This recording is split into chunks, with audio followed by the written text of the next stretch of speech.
Womanjika everyone, Womanjika meaning welcome.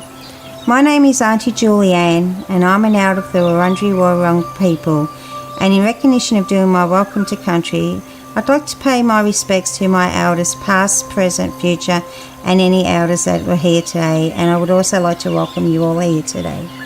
The Wurundjeri Woiwurrung tribe consists of 3 families, the Nevins, the Terricks and the Wandans, and I'm part of the Nevin family. The 3 families all descend from one woman called Annie Barratt, which makes us one big family. Annie Barratt is the youngest sister of William Barratt, a pioneer for Aboriginal people in the 19th century, fighting for equality and land rights. I'm here today to welcome you all to the land of my ancestors. We call the land within our tribal boundaries our country. The Kulin Nation, Kulin meaning man, is made up of 5 groups. They are the Wurundjeri Woiwurrung, Boonwurrung, Tanarong, Watharong and Dja-dja-wurrung. And to give you an outline of the Wurundjeri country and the area we cover. Wurundjeri country extends from north to the Great Dividing Range, east to Mount Baw Baw, south to the Morley Creek and west to the Werribee River. We cover a diverse range of land from the mountains to the beach and everything in between. Many thousands of years ago, if an Aboriginal person from another tribe wanted to cross our boundary, they would have to sit at the boundary and wait for the Narragator, which is the headman, or an elder to come past to give permission to cross. Traditional Aboriginal culture was highly territorial, and visitors risked a violent reprisal for crossing a tribal or clan boundary without this permission, and this is how a welcome to country originated in our culture. Traditionally, being welcomed onto country meant you respected Bunjil's law. Bunjil the wedge-tailed eagle is our creator, and Wah the crow is our protector. And as long as you looked after the country, you had access to our waterways and our land resources. And when you enter our country, we ask that you respect our resources, our fauna, flora and water, as they are very special to us. And when you are ready to leave, we ask that you leave it the way you found it.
We have lots of council services that support our community. We support families with children, including health services for children and mums, vaccinations, playgroups, childcare, and kinder. We support young people in our community. Through events and activities, we have services that can support people with disability, older people, and carers and family of people with disability and older people. Our libraries support everyone in our community, help people learn new things, and are free to join. We support our community to have fun and be active through events and activities, sport, and recreation areas. We help look after our places and spaces, the environment, and local businesses. We have laws to keep people safe, to make sure buildings are safe, to make sure roads and footpaths are safe, to make sure our places and spaces are safe. We make sure everyone follows the law to keep our community safe and happy. Moonee Valley. It's a great place to live, work, and visit.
Welcome to the Council meeting. I'm Councillor Piers Tyson, Mayor of Moonee Valley City Council. We aim to get started every second Tuesday at 6:30 p.m. However, sometimes there are some delays behind the scenes that we need to work through, and we appreciate your patience. You can have a look at our agenda online for all the issues that we'll be talking about tonight, and we look forward to seeing you soon. Thanks. So every second Tuesday we work through our council agenda, and what that means is working through things from procedural, day-to-day issues, financial reports, all the way up to the most important things in Moonee Valley, in Victoria or in Australia.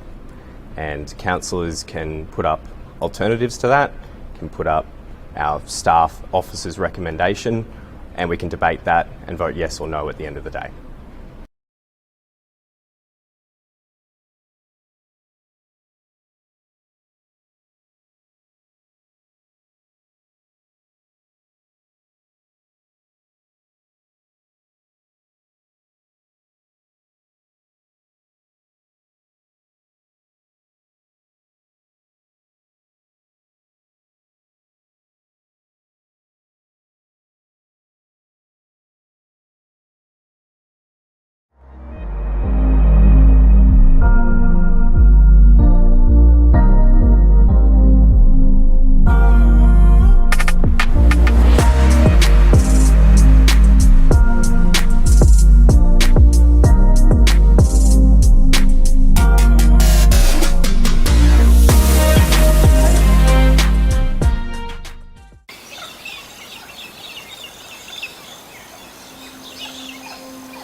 Woman Jika, everyone.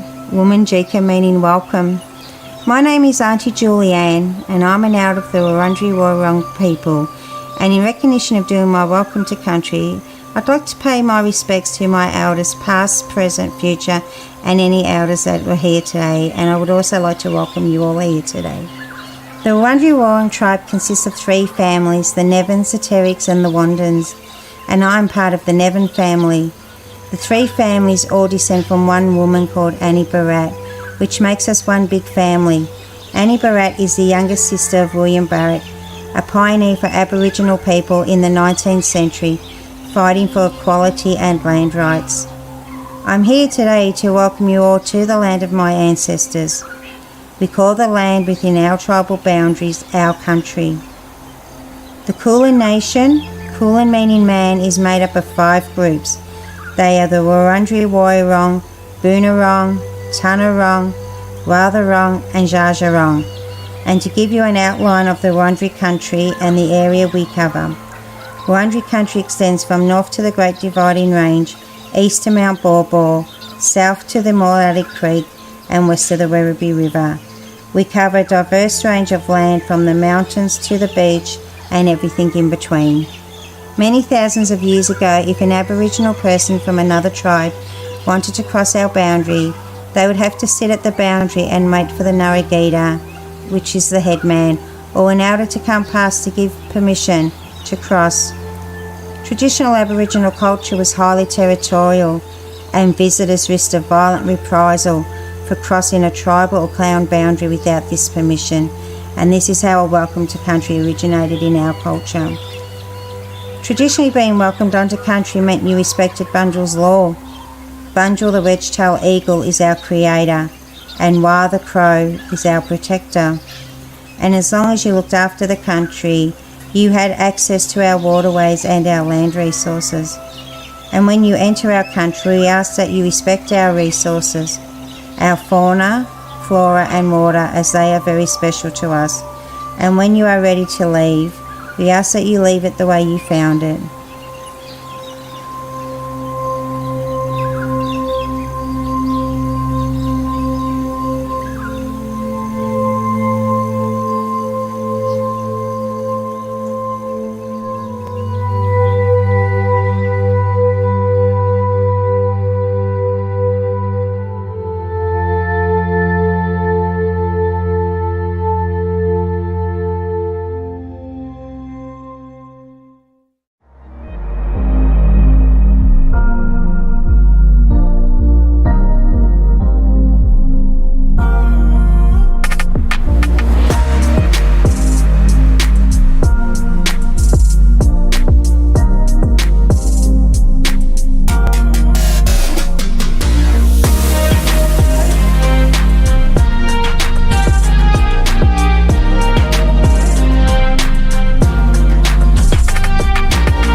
Welcome everyone to the Council meeting for the 12th of December 2023, which I now declare open at 7:15. I'd like to apologise for the delay in commencing this evening. We've got an action-packed agenda for our very last meeting for the year. Thank you for joining us. I'd like to warmly welcome the members of the public in the gallery who have joined us tonight, as well as those watching from home on our live stream.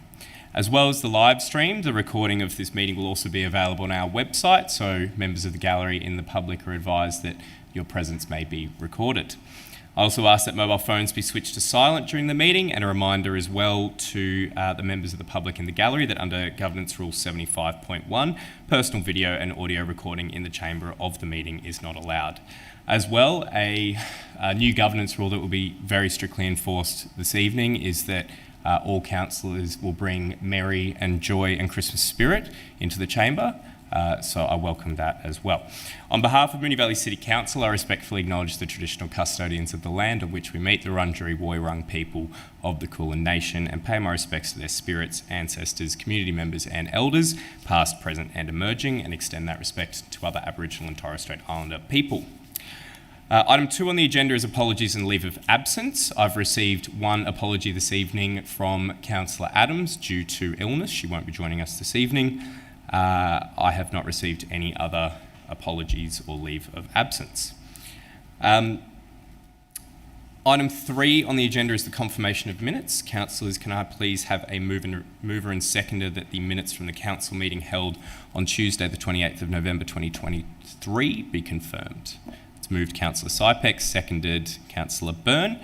I'll put that to the vote. All those in favour? And that's carried unanimously.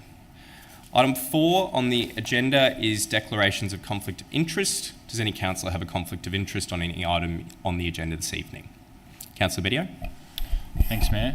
I have a conflict for agenda item 9.3 for reasons previously disclosed to the CEO. Thank you. Any others? Councillor Hodgson? Thanks, Mayor. I'd like to declare a general conflict with items 9.1 and 9.3 on tonight's agenda for reasons disclosed to the CEO in writing. Thank you. Any others? Councillor Sharp? Thank you, Mayor. I have a conflict of interest in 9.1 and 9.3 for reasons previously disclosed to the CEO. Thank you. Any others? Councillor Isa? I'd like to declare a general conflict in item 9.3 for reasons disclosed to the CEO in writing prior to the meeting. Thank you. Any others? Councillor Sypek? 9.3 for the same reasons. Thank you, Councillor Sypek. Declaring 9.3. I will also declare a conflict on item 9.3 due to perceptions of conflict of interest. Any others? Councillor Byrne? Thank you, Mayor. I'd like to declare a general conflict of interest on item 9.3 on the agenda for perceptions of conflicts of interest, as also declared to the CEO in writing prior to the start of the meeting. Thank you. Any others?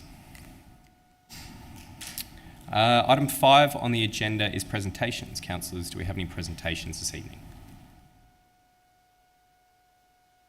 Councillor Byrne? Thank you, Mayor. I'm very excited to sit here, and I would like to congratulate Essendon Netball Club, who were awarded winner of the NetSetGo Centre of the Year from Netball Victoria, which is an amazing award to receive, played down at our Fairburn courts, their NetSetGo program. I'd particularly like to make mention of the President Glenn Round and the Vice President Jess Johnson. Jess Johnson runs the NetSetGo program for all of their work that they put into this, and also to Lynn Round, who received the award. It was awarded this week and is very exciting, and it just shows that when we invest in our sporting infrastructure, then our clubs can often thrive in the environments and become best in the state. Thanks, Thank Mayor. you, Councillor Byrne. Are there any other presentations? Councillor Hodgson? Thank you, Mayor. Look, my presentation's on quite a difficult topic, but I do feel that it's important we acknowledge that a lot of emails have been received by councillors from community members concerned about the distressing conflict in Gaza. I know we've received emails from people asking Council to call for a ceasefire and support for Palestinians. We've also received emails from the Jewish community members concerned about the rise in anti-Semitism that they're experiencing. The starvation, slaughter of civilians in Gaza and Israel is horrifying, and the failure of authorities close to the action to intervene is incomprehensible. If there was anything within the powers of Moonee Valley Council that we could do that would stop the suffering of men, women and children, I know we would do it. But what we can do is recognise the concern and distress that this is causing for our community, particularly those with family and friends in the war zone. We can recognise the impact of this conflict on our own community, including the rise in anti-Semitism and Islamophobia, and protect each other from these impacts. And we can share our hope for lasting peace, both in the Middle East and in our own homeland. Thanks, Mayor. Thank you, Councillor Hodgson. I have one which I'd like to congratulate 3 students from Mount Alexander College, Will, Alex and Mark, for competing in the Victorian Coding Challenge in November and winning. The Maths Association of Victoria runs a very demanding challenge for students in years 7 to 10. Will described the day to Councillor Isa as me and 2 friends repped Mount Alexander College. I nearly missed it because it was a day after my exams finished and I had an accidental sleep-in. There were 2 halves. After the first half, an hour to finish 32 questions. We were in first place by about 10 points and we had about 3,000 points, so it was very close. Second half was a bit more interesting with 2 challenges in the pathfinding one, making a program that could find the fastest path from point A to point B that doesn't hit land and always keeps at least 1 pixel from the land at all times. The second challenge was a pin cracking challenge, 3 letters in a 6-letter pin. You had to try and guess it in under 10 attempts. Mac students are incredibly lucky, incredible and lucky to have such amazing educators in the community. Their teacher, the amazing Miss Gu, supported and championed the boys in the VCC. Congratulations to the 3 of them and Mount Alexander College. Are there any other presentations from councillors? If not, we move on to item 6, petitions and joint letters. Councillors, are there any petitions or joint letters? If not, we move on to public question time, and we have 8 this evening. The first 2 are from Lucy O'Brien, who is here this evening. So we'll ask Lucy to ask your first question. Thank you, Mayor. Thank you, councillors. My first question is, why did the council remove the popular playground at Clorinda Park without any warning or prior consultation with existing users, replacing it with much smaller, lower height equipment that caters only to very young children, aged 0 to 5, takes up far less space than the previous equipment, creating large expanses of bare tan bark, provides no shelter from the sun and is very hot to touch, even on a mild sunny day, and includes no equipment suitable for children with special needs? Thank you for your question, Lucy. I'll ask our CEO, Helen Swee, to respond. Thank you, Lucy. Through the Mayor, the community was informed of the first stage of place-based renewal through on-site signage prior to work starting. Additional play equipment is planned for the second stage that will meet the equivalent size requirements of the former playground. This process will consider shade and age-appropriate play and include community consultation. Thank you. Thank you. And Lucy, your second question. Thank you. Given the Cancer Council's warning that babies and children are at particular risk of sunburn and that exposure to UV radiation during the first 15 years of life greatly increases the risk of developing skin cancer later in life, why is the council cutting down or aggressively cutting back shade trees over playgrounds in parks such as Clorinda Park and Queen's Park on the Pascoe roadside, leaving them entirely exposed to the midday and afternoon sun as we enter the summer school holiday period? Thank you, Lucy, and I'll ask our CEO to respond once again. Thank you again, Lucy. Through the Mayor, Council's long-term strategy, MV 2040, has an endorsed tree canopy target of 30% and a significant tree planting program is in place to support this. Council has planted over 2,500 trees in streets, parks, and open spaces this year, and ensures the preservation of existing tree is balanced with the minimizing of public safety risk by undertaking proactive inspections and intervening where necessary. In addition, Council has initiated a shade cell implementation project this year to deliver shade across the city to play areas in most need. Thank you. Thank you, CEO, and thank you, Lucy, for your questions and your patience and joining us tonight. Question 3 is from Davich Mack, who I understand is not joining us this evening. Sorry, David. Misprint there. David's question is, why has it taken over 2 years to fix the fountain in Queen's Park? And I'll ask the CEO to respond. Thank you, David. Through the Mayor, the fountain within Queen's Park is planned to be replaced this financial year with the procurement process, which is currently underway.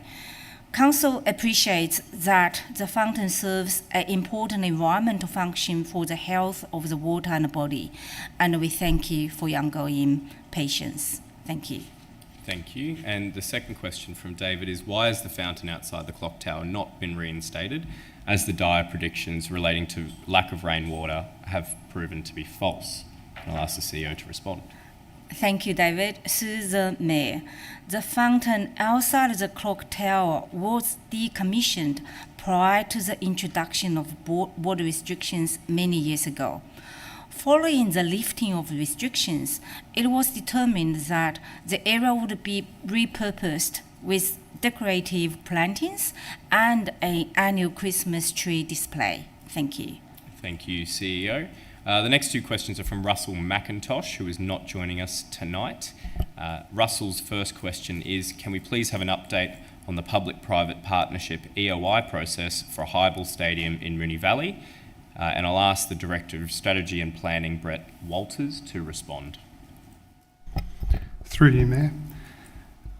The evaluation of the proposals received under the EOI is coming to a conclusion, and council officers will bring recommended next steps to council early in 2024. Thank you, Director Strategy and Planning. And the next question is, does council expect to have any earth turned on a Highbull facility of any nature by the end of 2024? I'll ask you to respond to that as well. Thank you, Mayor. Even in a best case scenario, given the processes required for legal negotiations, design, seeking partner funding and council's own budget process, it's unlikely that a building project will commence in 2024. Thank you, Director, Strategy and Planning.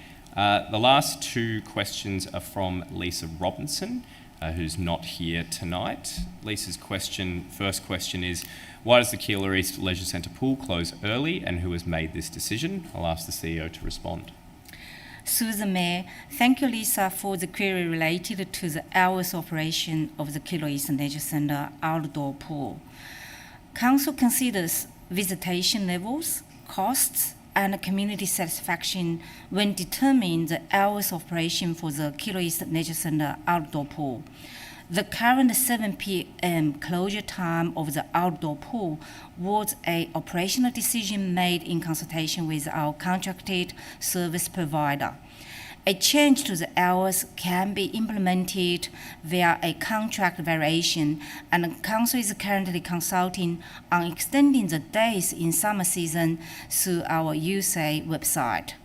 This matter of extending hours for Keilor East Leisure Centre outdoor pool is currently under consideration by management. Thank you. Thank you, CEO. And the final question from Lisa is, will MVCC be flying the Australian flag next Australia Day? Thank you, Lisa. Through the Mayor.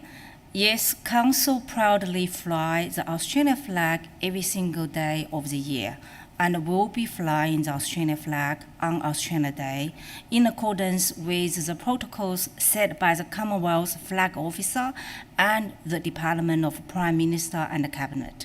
Thank you. Thank you, CEO. Item 8 on the agenda is reports from delegates. Councillors, do we have any reports as delegates? If not, we move on to item 9, reports, and item 9.1 is 80 Wilson Street, Moonee Ponds, Moonee Valley Racecourse, building and works associated with the new grandstand and clubhouse for the Moonee Valley Racecourse. 2 councillors have declared a conflict of interest, so I'll give them a minute to leave the chamber.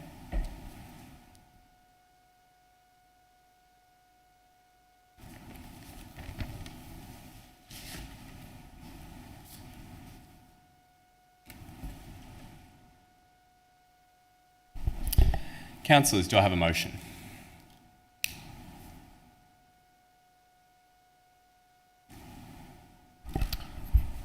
Councillor Bedio?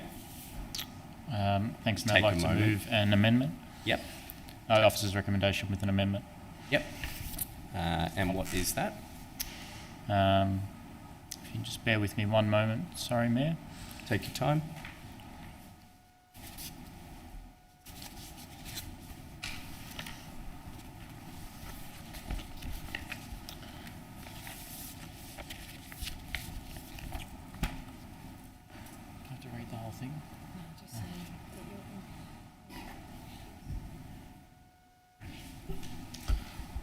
Councillor Bedio, if you only have one amended point, you just have to read that out and say that the rest of the motion remain the same, if that's what you're asking.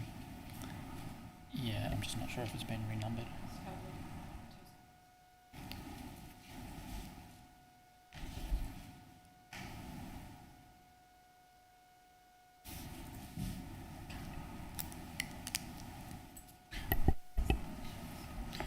Many mind if I seek a 1 minute adjournment? Yep, absolutely. I'll call a 1 minute adjournment just for the purposes of pulling together a motion. We'll be right back.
And welcome back.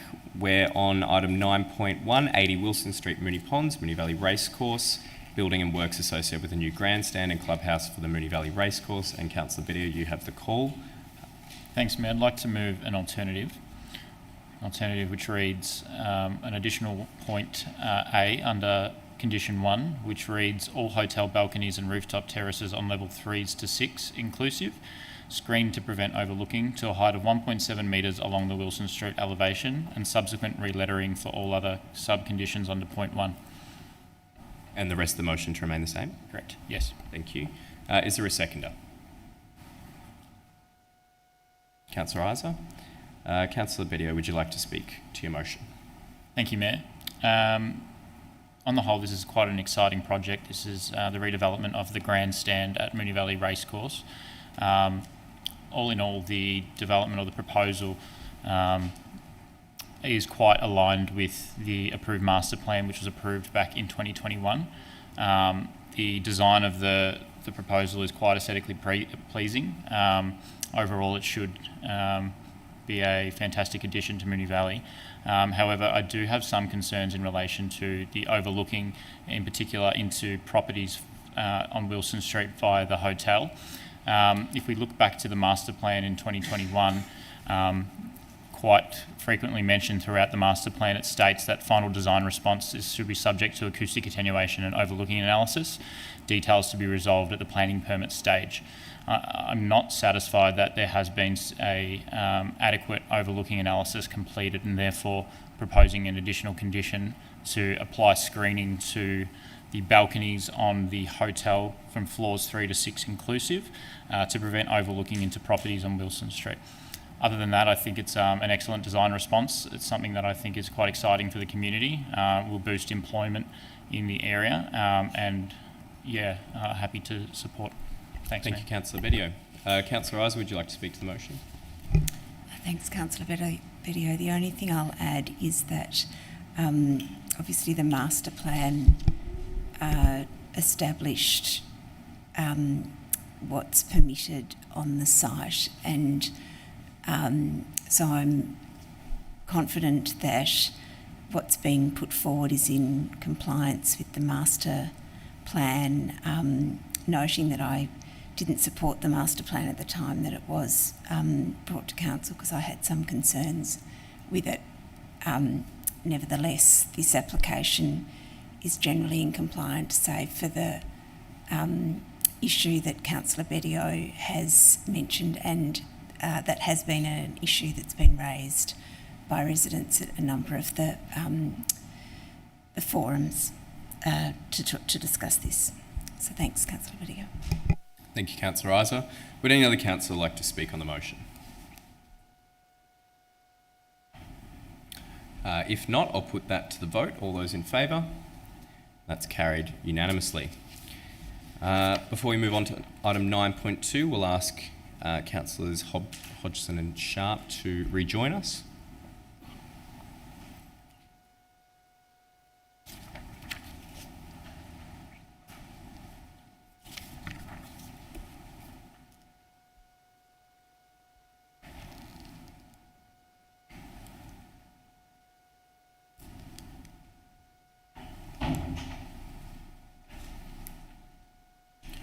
Welcome back, councillors. Item 9.2 is for Hart Street Airport West, partial use of the land as a warehouse and construction of a building. Councillors, do I have a motion?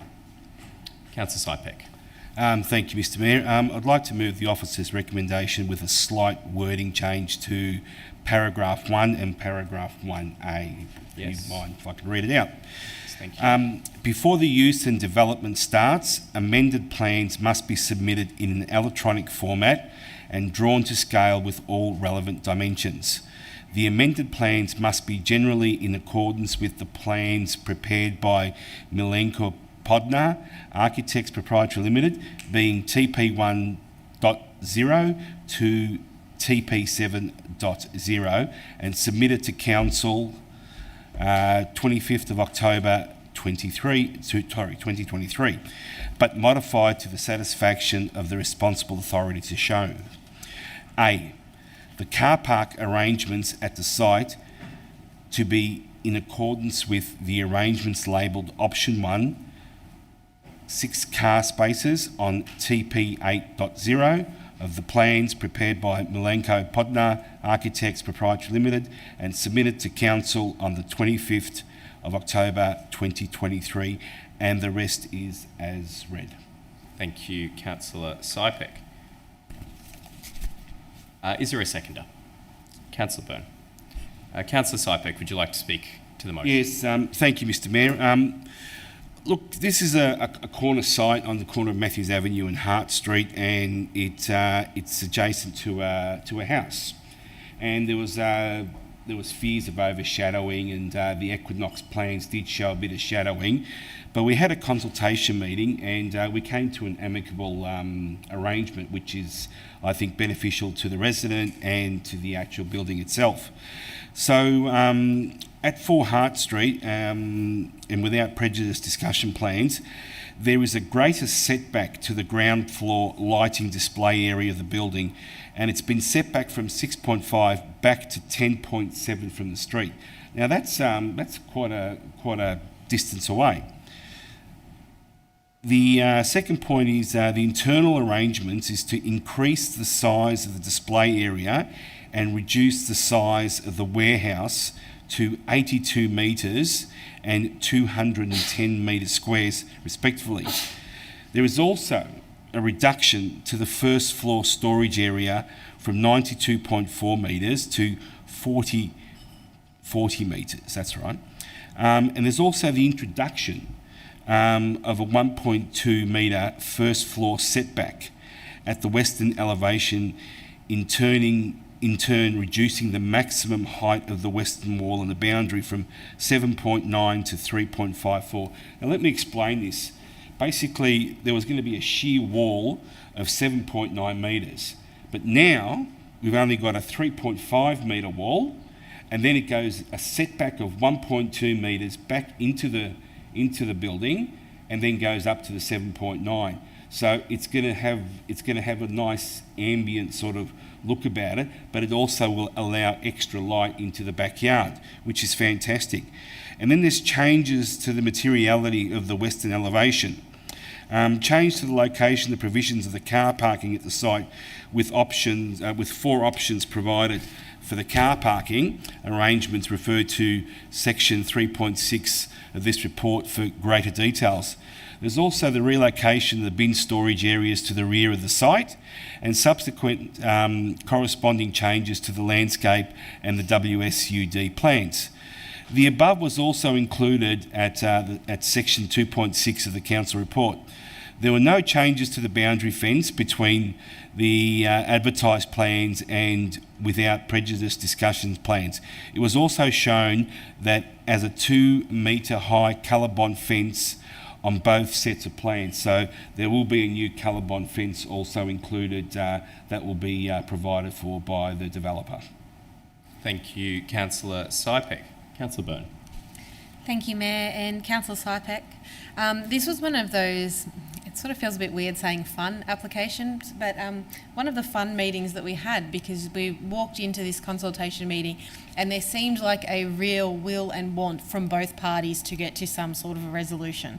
Sometimes you walk in and you can just tell you're never really going to land anywhere, but this one, it's really nice when I suppose this happens, because we get it a bit of the time in Rose Hill Ward, but always puts a smile on my face. But I think one of the biggest things was that if you can imagine Matthews Avenue, the side of which this application is on is zoned commercial 2 and is within the Airport West Major Activity Centre. But then very closely abutting is obviously a residential area.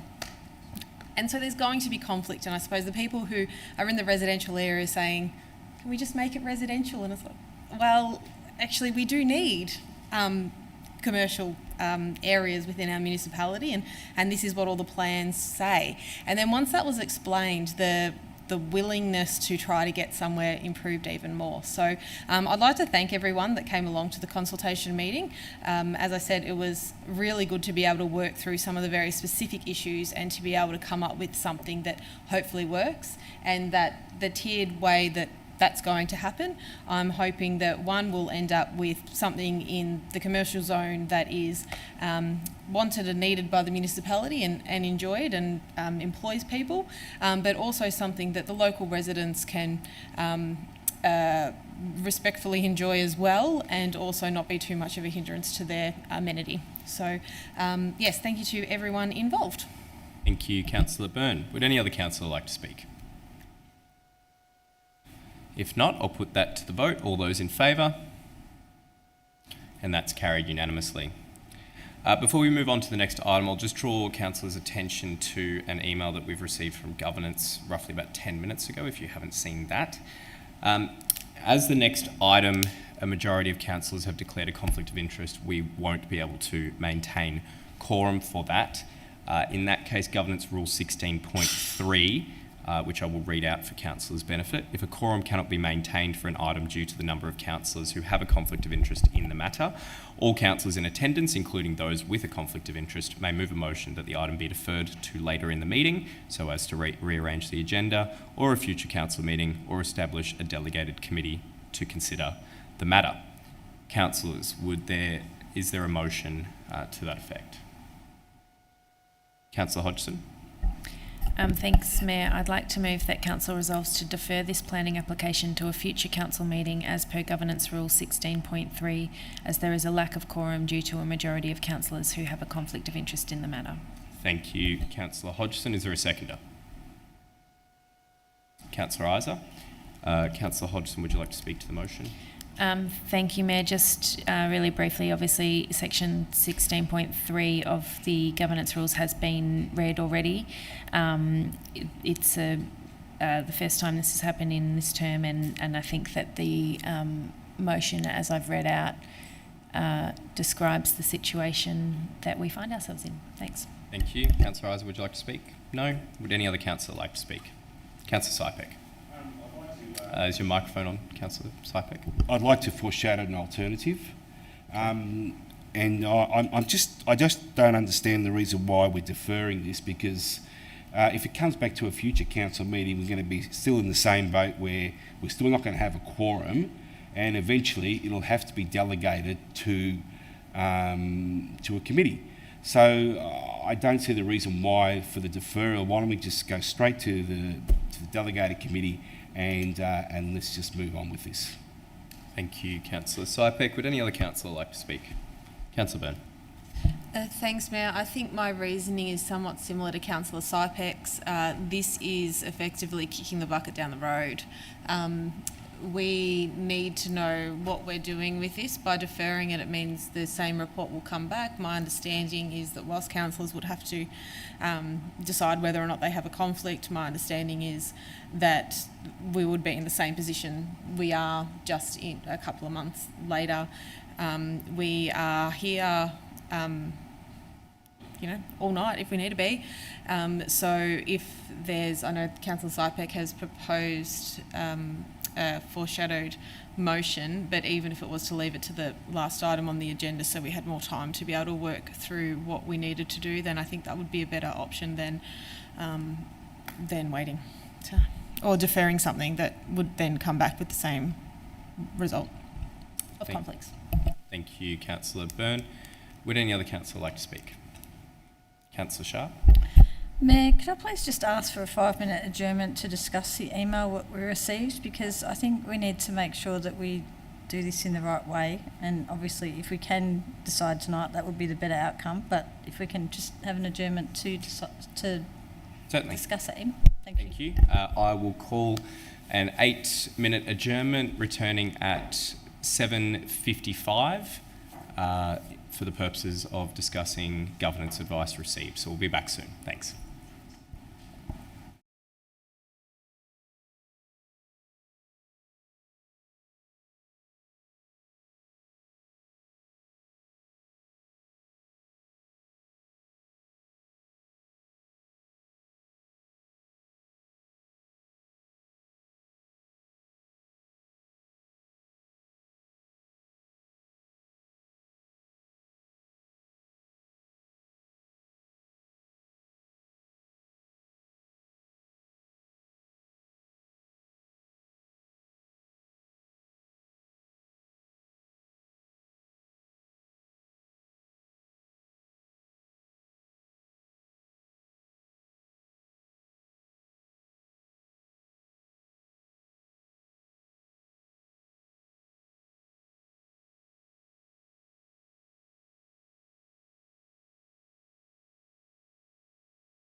Welcome back, and apologies for delays while we sought governance advice.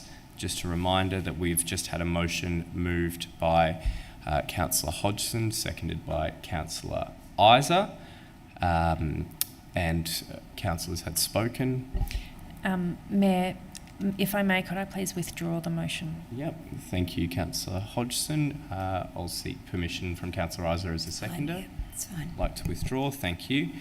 Councillors, is there a motion noting the Governance Rules 16.3 that we are in court on the following item, 9.3? Is there a motion? Councillor Hodgson. Thank you, Mayor. I'd like to move that Council resolves to establish a delegated committee that is compliant with the Local Government Act 2020 to A, consider the planning application MV 11 to 17 Holmes Road, Moonee Ponds, in brackets use of a restaurant liquor licence associated with restaurant and bottle shop, part demolition, external paint works, building works and display of business identification signage, including internal illumination, close brackets. B, include all councillors in this delegated committee who have not declared a conflict of interest in regard to the matter, and the council staff holding, acting in or performing the duties of the office or position of Director, Strategy and Planning, Manager, Planning and Building, Senior Coordinator, Statutory Planning and Coordinator, Statutory Planning and Building. C, ensure that an instrument of delegation and any other documents required to be developed for this delegated committee. And C, ensure that an instrument of delegation and any other documents required to be developed are for this delegated committee. And D, return to council at the next council meeting if a further council decision is required. Thank you. I'll just ask for a clarification on point A, just after bottle shop. Did you read out part demolition or partial? As on the screen. Partial, thank Partial, you. Yep. And in point B, it's been highlighted by governance at the end there, coordinator, statutory planning and building. Yep. No, sorry, it was just coordinator statutory planning. Okay, thank you. And governance is pointing out point A, consider the planning application, just that bit there. Yes, thank you. Sorry, the planning application number is MV-366-2019-A. Thank you.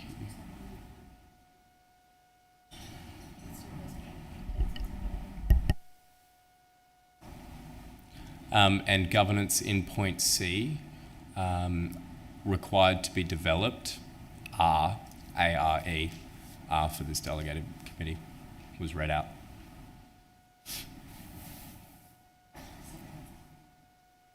That's fine. All right, thank you, Councillor, and thank you, councillors, as well as those watching in the gallery and at home for their patience. Is there a seconder? Councillor Isa. Councillor Hodgson, would you like to speak to your motion?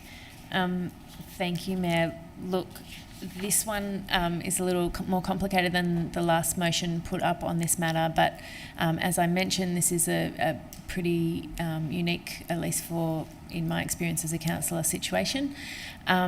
We are requesting, as per our governance rules and the Local Government Act, to establish a delegated committee to consider this matter, because we, in the event of a deferral, would still, I imagine, lapse into a lack of quorum again, given the number of councillors who have declared conflict tonight.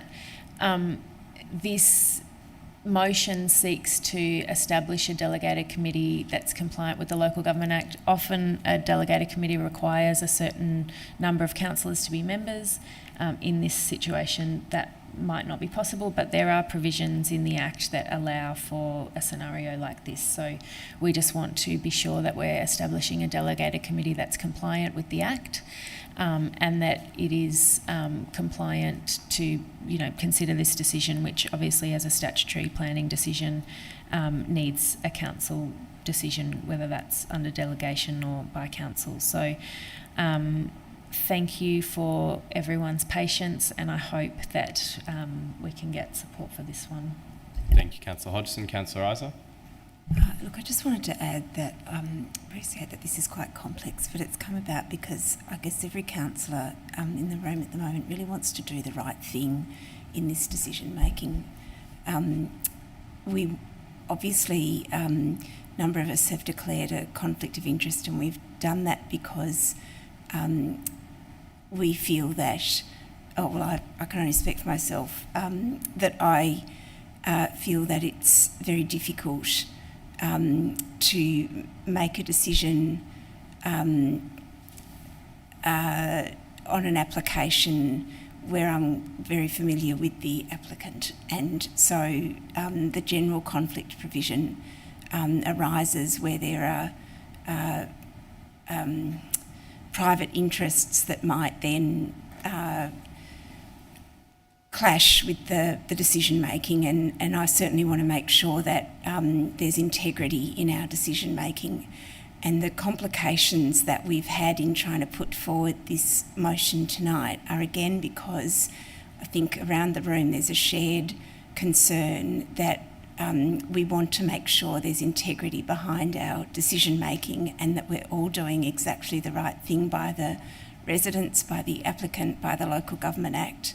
And we don't really apologise for trying to make sure we do that. I certainly apologise for the time that it's taken. But anyone who wants to apologise for me for not responding to my email about this in 2021, I'm here for that apology. Thanks. Thank you, Councillor Isa. Would any other councillor like to speak?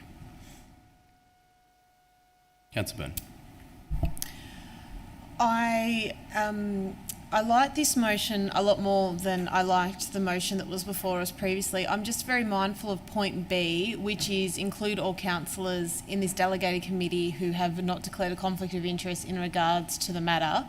I'm very mindful that we have 2 councillors that are not here at the moment, and my reading of this would only be those 2 because everybody else has declared a conflict of interest, and it is, in my opinion, probably somewhat, I'm not sure. Anyway, I feel like it's not necessarily fair on those councillors that this occurs to them just to be able to tick a box in regards to making something work under the Local Government Act. I feel like that's what's happening. I may have misunderstand it. I'm not sure whether we need to put in another letter to be able to put something in regards to it. I'm also very mindful that conflicts of interests are declared at the meeting prior to declaring it. So the wording of B, by saying the matter, I probably would have preferred to have been a little bit more prescriptive and maybe have used the actual item number. Anyway, this is a very complicated issue, and probably more so than what it ideally needed to be, but we want to get to some sort of a resolution, and if this is the best way to do it, I hope that it all works out and the councillors that are not in attendance today don't feel like they've been put in a position that they don't necessarily want to be in. Thanks. Thank you, Councillor Byrne. Would any other councillor like to speak? Councillor Sypek. Thank you, Mr Mayor. Once again, this is a situation that we have here where we're actually making a motion on the run. And I feel very, very uncomfortable doing this, firstly. Secondly, if I don't understand it, how is the public going to understand it? So for me, this is a little bit too complicated. It's a little bit vexed, And I think it needed a lot more thought put into this before this report came up, because I'm pretty sure we could have worked out something better rather than having adjournments and doing things like this. I probably would have preferred to got advice on this, and I would have been more comfortable rather than making moves on the run. So I will not be supporting it, Mr. Mayor. Thank you, Councillor Sypek. Would any other councillor like to speak? Councillor Sharp. Thank you, Mayor. Everybody else has spoken, so I guess I might as well. The first motion that was put tonight was to defer this application. If it was deferred, it would not be decided until, at best, the start of February. It's a planning matter, so I would much prefer to have this decided tonight and not drag the issue on. From what I understood, the previous foreshadowed motion was foreshadowing exactly this. Now it is in front of us.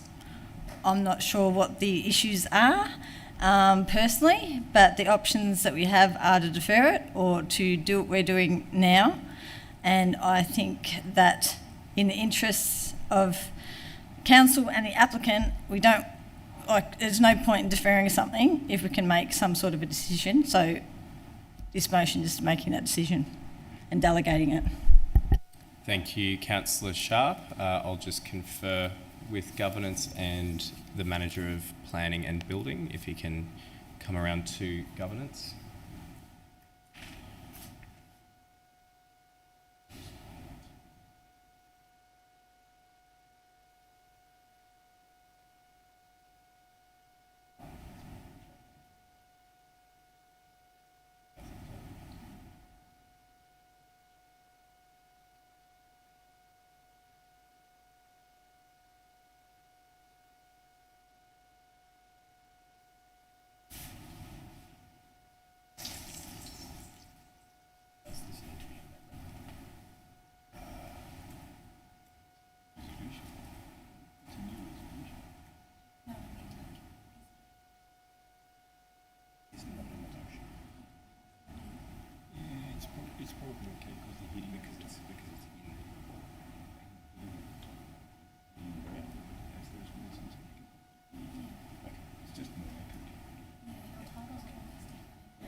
Apologies, councillors. As there has been some dissent, I'll ask Councillor Hodgson whether she would like a right of reply. Thank you, Mayor. Look, I do have some discomfort in debating on this item, as I have declared a conflict of interest. Because of the provisions of what is allowed in the Act that arises when this situation happens, we are very limited in what decisions we can discuss and debate here around the table. So the options we have are to defer to a future meeting. I think the Chamber's made it clear that deferral to a future meeting doesn't really solve our, the situation that we find ourselves in. So we've put together, with advice and lengthy adjournments, the motion that's in front of us. Point B, the discussion around include all councillors in this delegated committee who have not declared a conflict of interest in regard to the matter. Look, that wording comes directly from the Act, as does much of the motion. It refers constantly back to what it is that we're allowed to do in this situation. As Councillor Byrne, I think, mentioned, councillors can declare a conflict of interest at any point. And so, there's no one who feels that they have a conflict is obliged to be a part of this delegated committee. It is also, because, as I said, I've declared a conflict of interest in this matter, it's not up to me to decide who to delegate the decision to. That would be me getting involved in the decision making. The Act prescribes who I can make a decision to delegate this to, and the Act requires that I delegate it to all councillors in the delegated committee who have not declared a conflict of interest and any other appropriate people. So that's what I'm doing tonight, and I hope that there's some support around the table. Thanks. Thank you, Councillor Hodgson. I'll put that motion to the vote. All those in favour? That is Councillor Byrne, Hodgson, Isa, Sharp, Tyson. All those against? Councillor Sypek. I declare that carried. We now move on to item 9.4 and we'll ask Councillor Bedio to return to the chamber.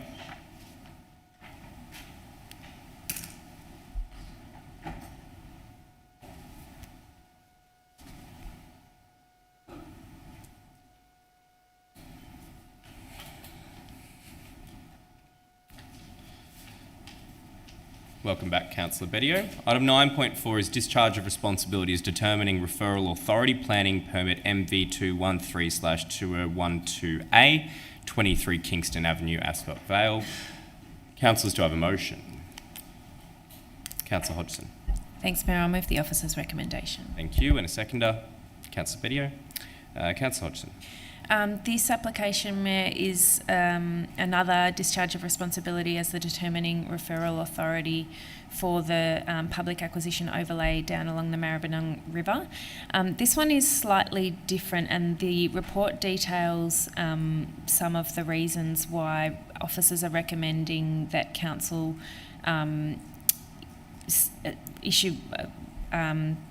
determine that they object to the application. So the application, I do feel for the applicant in this situation because it's an application on a newly purchased property to retrospectively approve a pontoon on the land. But the officers have given us some clear reasons for the decision to object as a referral authority to this retrospective application.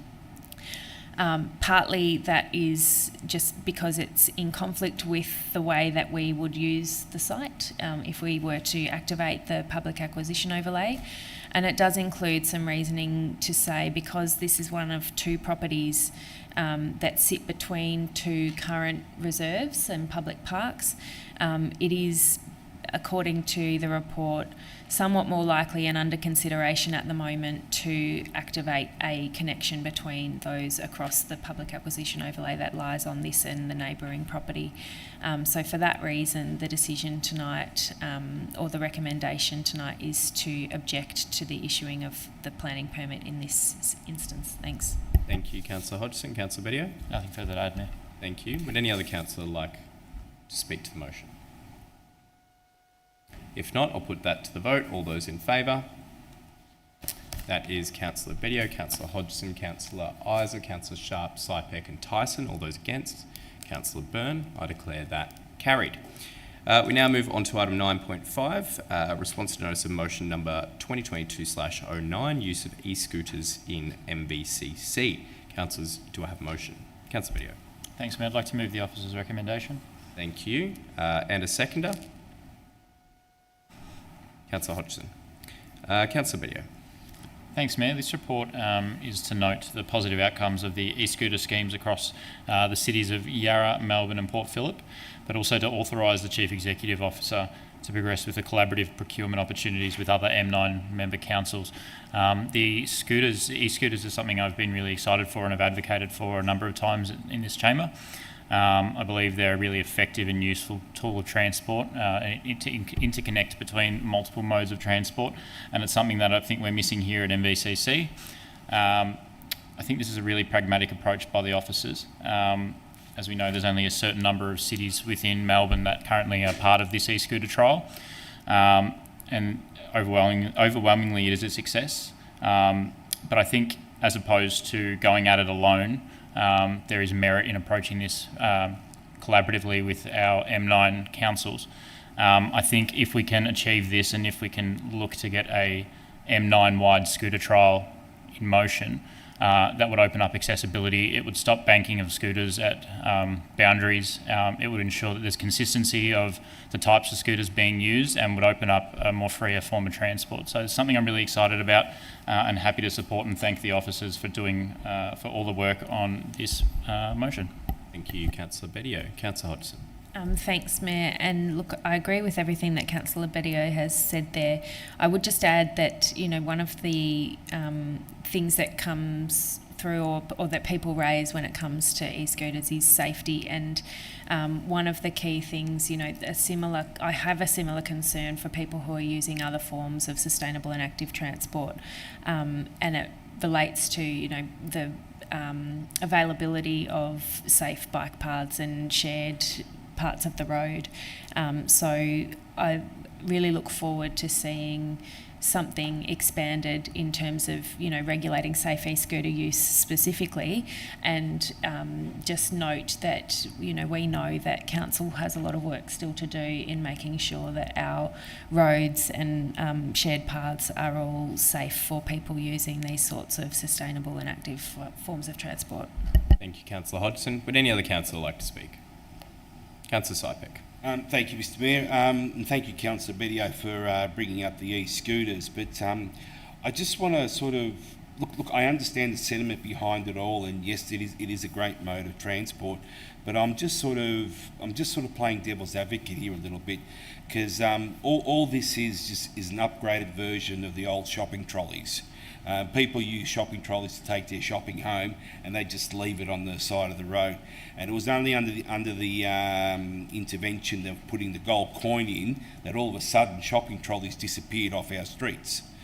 That's how that got fixed. And then we had the e-bikes many years ago, and when that sort of had a miserable failure, what we were doing is we were actually pulling the e-bikes out of the Maribyrnong River, and the only good thing for council is we got the scrap metal value out of it, so that was fantastic. I hope the e-scooters don't go this way. I really hope they don't go this way. I really hope that people respect it and do it rather than just leaving them on the sides of the road. And maybe the option is to put a gold coin slot in there as well, because I think then people would probably bring them back to the places of pick up or drop off and take their gold coin away. So look, might be an option. I don't know. But look, I'll keep my powder dry on this one. So I'm not too sure about it. Look, I think it'll work in the first couple of years, but I think after 4 or 5 years, I wouldn't mind seeing how this ends up. Thank you, Councillor Sypek. Councillor Isa. Thanks, Mayor. In one of the attachments, it's attachment 2, there's a frequently asked questions sheet, and question number 12 is, what are operators doing to address improper parking? And there is a sort of a list of bullet points there that address that very real concern that Councillor Sypek's raised. It's obviously been something that has arisen, but there are a whole range of initiatives that operators are putting in place using a variety of different technologies to detect when scooters are parked improperly, and then management and triage for then dealing with that. Also just reiterate the point made by Councillor Hodgson. I guess with e-scooters, I'm kind of hoping that the increase in active transport helps us to drive our increase in safe cycling lanes. On e-scooters can only be used on roads of 60 kilometres per hour or less, but that's most of Moonee Valley really, and e-scooters are banned from footpaths and are only allowed to go at 20 kilometres per hour. So we really need very safe infrastructure for all of those conditions. Thanks. Thank you, Councillor Hodgson. Would any other councillor like to speak? As there's been some dissent, I'll ask the mover of the motion whether he would like a right of reply. Look, I'll be brief. Thank you, Mayor.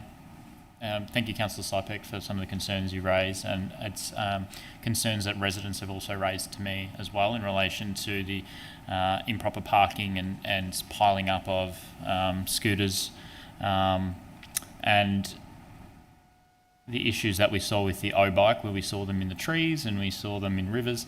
The technology has come a long way, and with your gold coin analogy, Councillor Sypek, I think there is similar practices in place where if you don't place the scooter properly, you'll lose a bond or that sort of thing. That's been done in other countries, and I'm sure that's something that they're looking at here.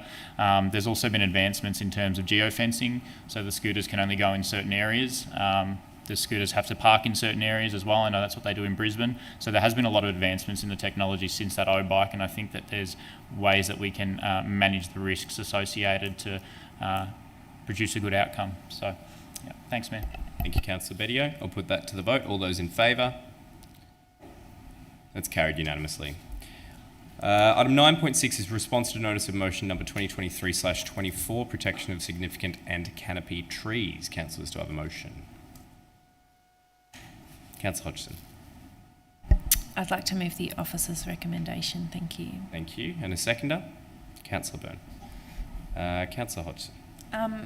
Thank you, Mayor. And look, this report comes back to us as a result of a notice of motion which essentially sought to look at how can we most effectively ensure that people are complying with the requirements when they have significant and canopy trees on their property, because we're seeing situations where, you know, sometimes canopy trees can be, which have a lower level of protection than significant trees, but still some protection under our planning scheme, have been removed potentially without permission to enable development to occur on sites. And look, whilst, you know, I recognise that we're facing a housing crisis and that we don't want to put up unnecessary barriers to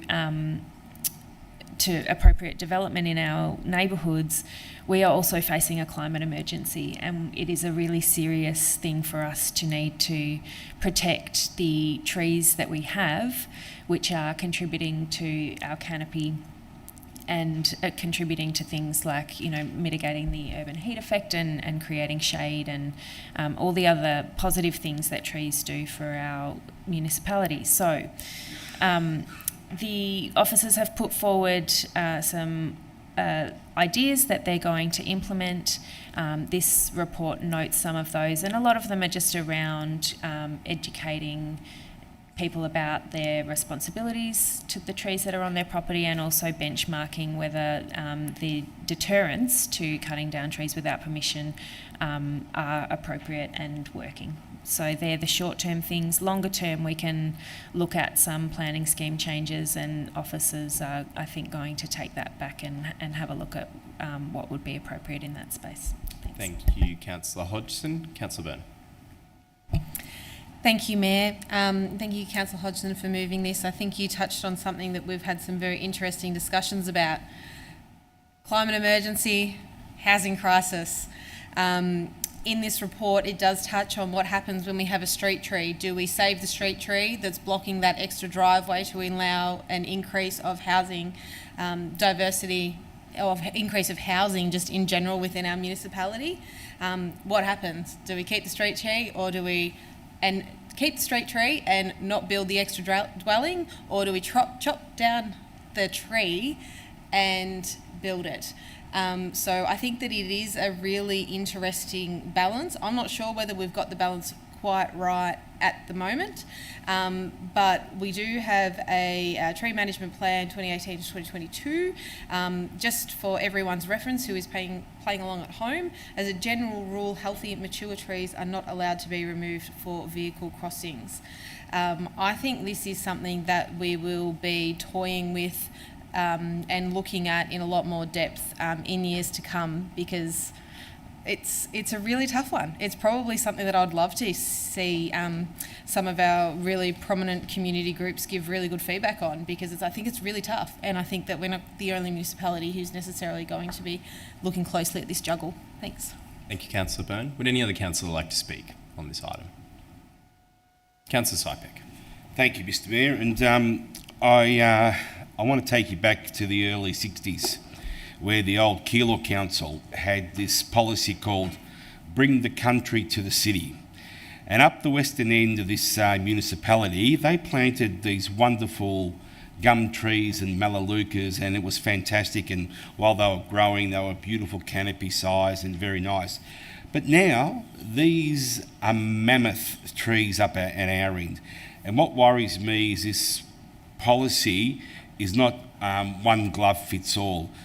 Up the western end, around Airport West, East Keilor especially, there are some gigantic, absolutely gigantic gum trees that are dropping limbs all the time.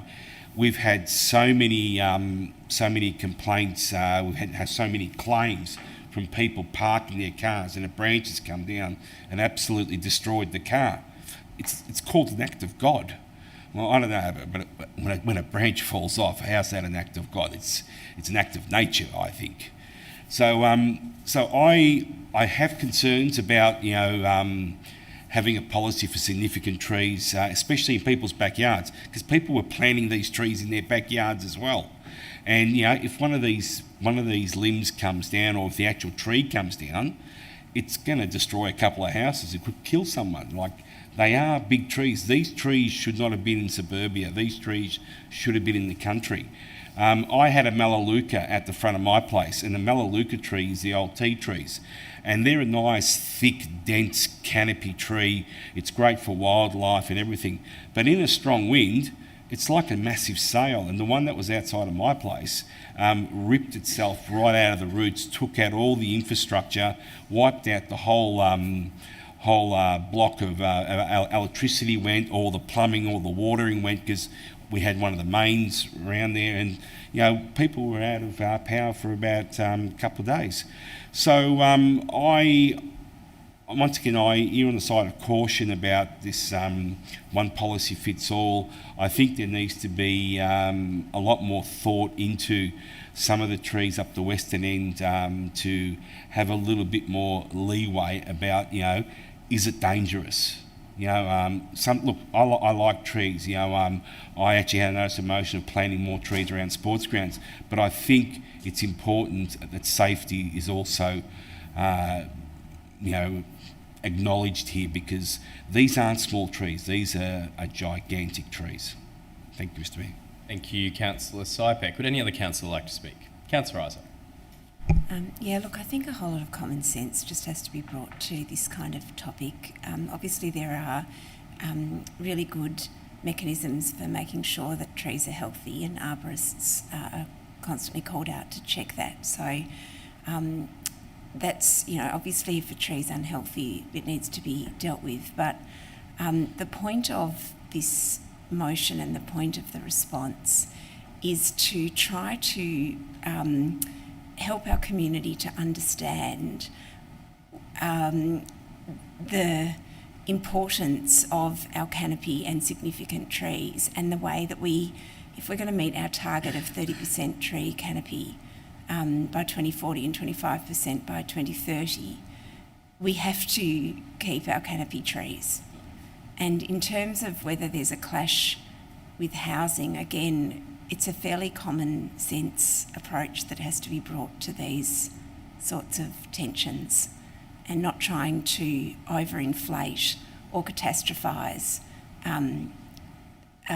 this conflict when 95% of the time people can build their homes and maintain the canopy trees that we need to keep the planet cool.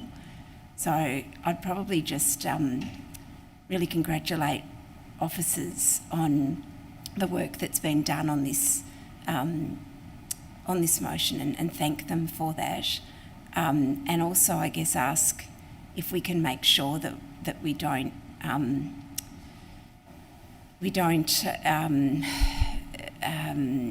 exaggerate any difficulties around trees. Trees have been on the planet for longer than we have, and I think we just have to respect the role that they play in abating our climate emergency. Thanks.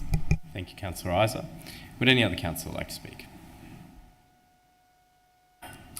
If not, and as there's been some dissent around the chamber, I might ask Councillor Hodgson if she would like a right of reply. Thank you, Mayor. I'll be brief. Look, just in response to the concerns that Councillor Sypek's raised about safety, the local law just requires that a permit is issued prior to carrying out any works, including removal of a significant or canopy tree. So where there's a safety concern and there's either a need to remove or prune the tree, that's absolutely allowable. And just also to thank Councillor Isa for those points. I think, you know, I certainly didn't intend to, and I hope that we ensure that we don't pit the two very critical issues that are facing our community in housing and the climate emergency against each other. They can absolutely coexist, and they are as important as each other. Thank you. Thank you, Councillor Hodgson. I'll put that to the vote. All those in favour? That's carried unanimously. Item 9.7 is endorsement of the Disability Action Plan 2024 to 2025. Councillors, do I have a motion? Councillors, do I have a motion? Councillor Isa. Move the officer's recommendation. Thank you. And a seconder? Councillor Bedio. Councillor Isa, would you like to speak to the motion? No, it's fine, thanks. Thank you. Councillor Bedio. Thanks, Mayor. Pretty excited about this one. This has been a lot in the works to make this happen, and I firstly want to thank officers for all their hard work in putting this together. Disability Action Plan for 24-25 includes a number of exciting actions. In particular, there's one that I wanted to point out, and it's something that I brought to the Chambers quite a few years ago now. It's the accessibility audit. So it's the audit of all council facilities to assess against the Australian standards for access to premises. It's a really big body of work, and again I want to thank the officers for taking that on board, because that is a really massive body of work, but it's something that means a lot to the community. So other than that, Mayor, I'll let other councillors speak to the motion. Thank you. Would any other councillor like to speak? Councillor Hodgson. Thanks, Mayor. Look, I very briefly just want to give a huge thank you to the Disability Advisory Group at Council, and I'm not sure if they're still meeting at the library and tuning in. They might have headed home because we're a little bit later than expected on this item, but their experience, wisdom and contribution is invaluable and has been critical to the success of this plan. And I'd also just thank everyone who responded to the consultation period. I really enjoy going through the community consultation reports that are attached to these when they come back to us for final endorsement. There are some really interesting comments that are provided, you know, beyond just the quantitative data that we get with the answers to the questions. We get some really interesting and thoughtful write-in comments that really contribute to our officers being able to successfully implement these plans. So just a huge thank you to the Disability Advisory Group and everyone who responded to the consultation. Thanks. Thank you, Councillor Hodgson. Would any other councillor like to speak? Councillor Byrne. Thanks, Mayor. Yes, this Disability Action Plan is really exciting. A few of the things, I learn a lot by reading this and what is particularly important to people in our municipality. And some of the things that I'm looking forward to seeing come into action and learning more about is the upgrade to accessible parking bays and the enforcement around that. The accessibility audit that will occur on Moonee Valley's website. And I'm also liking the look of the feasibility of the all-access playground. Playgrounds are obviously something that we've spoken about a lot in the chamber this council term, and I think that it'll be really interesting to see where that lands. So thank you very much to everyone in the Disability Advisory Committee. I feel like it's a small committee, and I feel like I should name everyone, if that's okay, Mayor. I think I've got time. Siri, Debbie, John, Lisa, Natal, Megan, Molly, Anita, Tommy, Maureen, Sue, Tess and Nathan. Thank you very much for everything that you've contributed to getting us here, and also thank you to everybody who participated in the consultation. Thank you, Councillor Byrne. Would any other councillor like to speak? If not, I'll put that to the vote. All those in favour? And that's carried unanimously. And I'd like to also thank Councillor Byrne for thanking our individual members of our Disability Advisory Committee, the DAC. It's been a pleasure for me to meet them on several occasions, the work that they're doing in our community across a broad cross-section of accessibility in terms of many different walks of life, whether it be physical, whether it be older members of the community, as an example, aphasia, which is a difficulty to speak. I think all of them are extremely inspirational in their own way, and I really appreciate the work that they're doing on behalf of council to make our city a better and easier place to work and live. So thank you. Item 9.8 is award of contract for the provision of recycling materials processing services, negotiation number 3684. Councillors, do I have a motion? Councillor Hodgson. Thank you, Mayor. I'll move the officer's recommendation, please. Thank you. And a seconder? Councillor Bedio. Councillor Hodgson. Just quickly, Mayor, this is quite a large contract. It's for the provision of recycling waste processing services, so it's the curbside pickup for our recycling bins. It's the result of a collaborative tender process with other M9 councils that had a common contract expiry date, so it's quite a big contract and has been very successfully run tender process. The tender evaluation panel has been very thorough, and I'm happy to support the recommendation. Thank you. Councillor Bedio. Thank you. Would any other councillor like to speak? Councillor Byrne. Thank you, Mayor. Some of these numbers are quite big, but it's a very important part of what we do, and I think that this is an opportune time to say that these numbers wouldn't necessarily be as big. One way of reducing them is to reduce our waste. We have a lot that goes into all of our bins, and if we can reduce what we're using, it's just like a friendly reminder to everyone, reduce and reuse is just critical to what we do, and I think that money that we can spend in helping people understand how important that is money well spent in this council. Thanks. Thank you, Councillor Byrne. Would any other councillor like to speak? If not, I'll put that to the vote. All those in favour? That's carried unanimously. Item 9.9 is extension of contract 203148 for the supply of fuel cards, services, oils and lubricants. Councillors, do I have a motion? Councillor Byrne. Thanks, Mayor. We'll move the officer's recommendation. Thank you. And a seconder? Councillor Bedio. Councillor Byrne. Thanks, Mayor. This report and this motion is to extend the contract for the supply of fuel card services, oils and lubricants for the period commencing 1st of February 2024 and ending 31st of January 2025, Ampol and Castrol, and there's details within the report. I'll leave it as read. Thank you. Thank you, Councillor Byrne. Councillor Bedio? No? Thank you. Would any other councillor like to speak?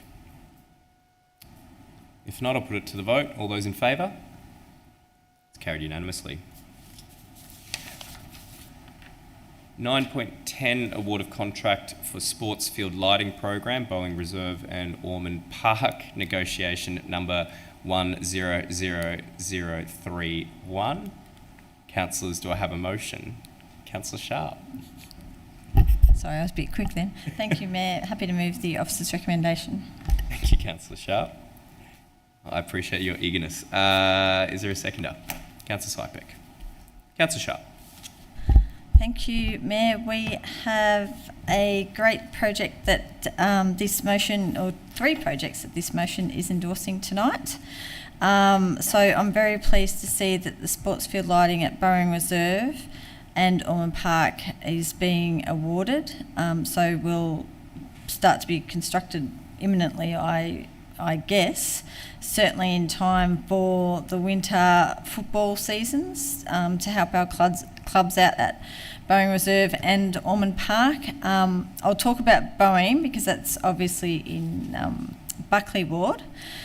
But very exciting to be adding lighting to Oval number 2 up at Boeing, which will increase capacity greatly for the winter months. And also we are installing lighting on on the baseball diamond, and that is obviously going to increase capacity for the baseball. So all in all, it's a win-win for both the clubs up there, or all of the clubs up there that use Bowen Reserve. And obviously Ormond Park, I know the lighting audit has been flagged that the lighting down there is certainly not up to scratch, so looking forward to seeing the results down there as well for the footy season, the winter season, when that gets up and running. So hopefully all these works will be done before then and completed, so that we can have a hassle-free winter sports season. Thank you. Thank you, Councillor Sharp. Councillor Sypek. Thank you, Mr Mayor, and it's good to see that our lighting program is now spreading right across the municipality. Moonee Valley is a great city, but we're landlocked. We can't build new pitches, new football ovals, new baseball diamonds, new cricket pitches. All we can do is increase the time that what we currently got, extend the hours of use, and the only way we can do that is with lights. And I think this council over the last 4 years has been very, very proactive in this area, and we have put in a lot of lights in a lot of sporting facilities. So this is a great initiative, and I think we should be, as a council, as a community, as sporting groups, we should all be proud that our sporting history will go on for generations to come with these lights. Thank you, Councillor Sypek. Would any other councillor like to speak? If not, I'll put that to the vote. All those in favour? That's carried unanimously. 9.11 is the Annual Advocacy Report 2023. Councillors, do I have a motion? Councillor Byrne.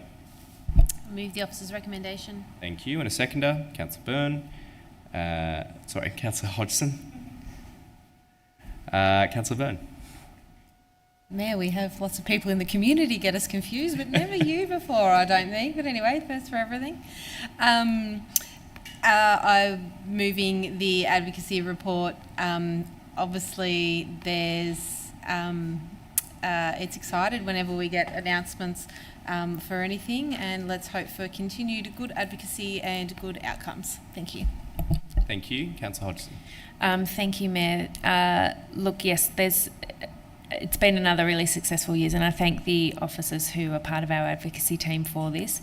I will admit that before I was on council, I was a bit of an advocacy sceptic. I didn't know exactly why council would put resources into things that they can't change, that they don't have the power to change. But I am fully on board the advocacy train because I can see how effective it is for delivering for our community. So it absolutely is something that, with all the amazing community engagement that we do, all of the feedback that we get, often they're ideas, really creative ideas that are coming either from our officer team or from our community. More often than not, that we can't necessarily act on ourselves, but we can feed that information up to other levels of government and other stakeholders, and it's so important that we do, and the proof is in the pudding here. So thanks. Thank you, Councillor Hodgson. Would any other councillor like to speak? If not, I'll put it to the vote. All those in favour? It's carried unanimously. 9.12 is the Capital Works Performance Report, quarter ended September 2023. Councillors, do I have a motion? Councillor Isa. Move the officer's recommendation. Thank you. And a seconder? Councillor Hodgson. Councillor Isa, would you like to speak to the motion? Thanks. Councillor Hodgson. Thank you, Mayor. The Capital Works Performance Report, it's obviously just the first quarter that they're reporting on, but there are a few changes that are being proposed, and they're mainly, shifting around from different programs, and details of that are included in the report and in the attachments. I think that this report it's been iterative, and I really congratulate our officers. I'm so proud and pleased to see the continuous improvement that they seek in being transparent with us as councillors. After, we don't just see delivery of our budget once a year. We get tracking, we understand where there's been movement. It's a very difficult and volatile situation out there in the world of delivering capital works. So I really appreciate, and I know the community appreciate, this transparency and the effort that goes into making sure that throughout the year we are on target to deliver the capital works, and that we are, capitalising on any savings that we can find with some of the, bundling of tenders and all of the things that people have implemented to try and make this the best it can be and the best value for the community. Just really pleased to see the progress to date. Hopefully we can break another record at the end of the year in delivery of capital works. Thank you. Would any other councillor like to speak? Councillor Byrne? Thanks, I will. And look, there's lots of good things in this report. And I think that we have definitely improved the amount of capital works that we're able to deliver in the municipality. And sorry, my computer's Hear your computer, councillor. having a moment. But I think that we have to be very, very mindful of. I don't know what that's doing. Might ask you to put your computer on mute, Councillor Byrne. Hopefully that works. Apologies, Mayor. But yes, when we decided on a budget halfway through the year or so, where it's often talked as like it's a contract with the community, and it goes out to the community and we all clap and we cheer and we hopefully get excited about these are the things that we're going to do. And we have said particular things that were officers' recommendations to be put into the budget, and I will call out one in particular, which is the active transport links in Airport West. We don't have many active transport links or really good ones in Airport West. It was in there. It was supposed to be delivered. The community are getting really excited for any type of improvement in Airport West. It is not an area that has necessarily had heaps and heaps of funding towards over decades.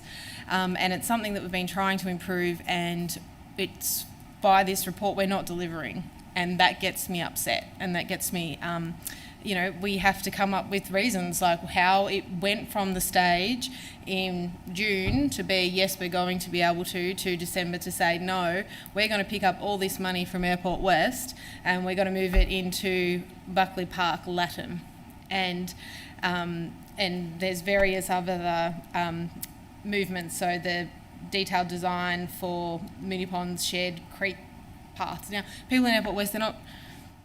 I would say that the majority would not want that to happen. They'd want the money to stay in, and I just think it's disappointing because whilst I want us to continue to ensure that we're delivering the dollar spend of capital works, I don't think it's a fair like-for-like swap, moving things so far out of their neighbourhoods into projects where people won't get what they necessarily think they're going to get. The next budget, I think it's going to be really interesting to see the capital spends across... Councillor Byrne, your time has expired. Okay, thanks, Mayor. Thank you. Would any other councillor like to speak? As there's been some dissent, I'll ask Councillor Isa whether she would like to close. Look, I don't disagree with some of the comments made. I was actually disappointed to see all of the funding that's gone to the Craigieburn cycling and walking link being redirected to some other projects, but there's no point hanging on to that money in a bucket of tagged to a project if there's no way that project can be delivered in this year. So I perfectly understand that officers are trying very hard to do the projects that they can do and they can deliver, and being very transparent and upfront with us about how they can find money to deliver those projects. I do note that we were provided with, and it's in a confidential attachment so I can't speak to it in detail, but we were provided with a very detailed outline of funding that has gone to Airport West over to reassure councillors that there hasn't been any neglect of a particular area in the municipality, and I'm reassured by the very detailed information that councillors have put together for us around that. I've spoken often in the chamber about how I love running the linear park in Airport West, and I've noticed over time that council's been improving the pedestrian crossovers between there are a number of them, and I know that some of those are going to I think be delayed in this, and so I appreciate people wanting that to get done. I think we need to reassure people that things will get done. It's just that officers are being very realistic about what can be delivered in this year and making use of the budget to achieve that. Thank you, Councillor Isa. I'll put that to the vote. All those in favour? That is Councillor Bedio, Hodgson, Isa, Sharp, Sypek, Tyson. All those against? Councillor Byrne. I declare that carried. The next item is 9.13 Financial Performance Report, September 2023. Councillors, do I have a motion? Councillor Hodgson. Thank you, Mayor. I'll move the officer's recommendation. Thank you. And a seconder? Councillor Bedio. Thank you. Councillor Hodgson. Again, this is a first quarter report, so I'm glad to say that things are looking pretty good. And again, you know, we have some really strong financial management, and I'm always confident that we are in a strong and resilient position. The recommendation tonight also includes an indication through a few noting recommendations that really demonstrates that good financial management, and it's about redistributing where we've been able to find savings in our unspent capital works program from last year into infrastructure reserve that will be able to fund future projects, and also the noting that the rates funding surplus will be able to be used to reduce our borrowings for the 2022-23 year by $5 million. I know there was discussion at the time of our last budget with concern about the amount of money that council was borrowing. So I think this is a really great outcome, and congratulate all of our officers who are involved in keeping us in such a strong financial position. Thank you. Thank you. Councillor Bedio. Thanks, Mayor. Not much more to add, but I will mention that the capital works expenditure has been overspent by quite a significant amount, but it's actually for good reason. We have a number of projects that are actually ahead of schedule, and that includes the Flemington Library redevelopment, the Moonee Valley Athletics Centre floodlight upgrade, Fletcher Street pedestrian operated signals, and the Jering Community Hub. So we're overspending, but we're also delivering on these projects a lot faster. So I think that's a great reason. So again, I'd echo Councillor Hodgson's sentiment and thank officers for putting this together and for keeping us in a sound financial position. Thank you, Councillor Bedio. Would any other councillor like to speak? If not, I'll put it to the vote. All those in favour? Carried unanimously. At this point, I might ask councillors, as we're just over halfway through the agenda with 8 more items on the agenda, whether they'd like a 5 or 10 minute break. Mr Mayor, just before we adjourn, on item 10.2, yes, which is your notice of motion, yes. I'm going to have to declare a conflict of interest because I've just received advice that I might have a perceived conflict of interest. Thank you, Councillor Sypek.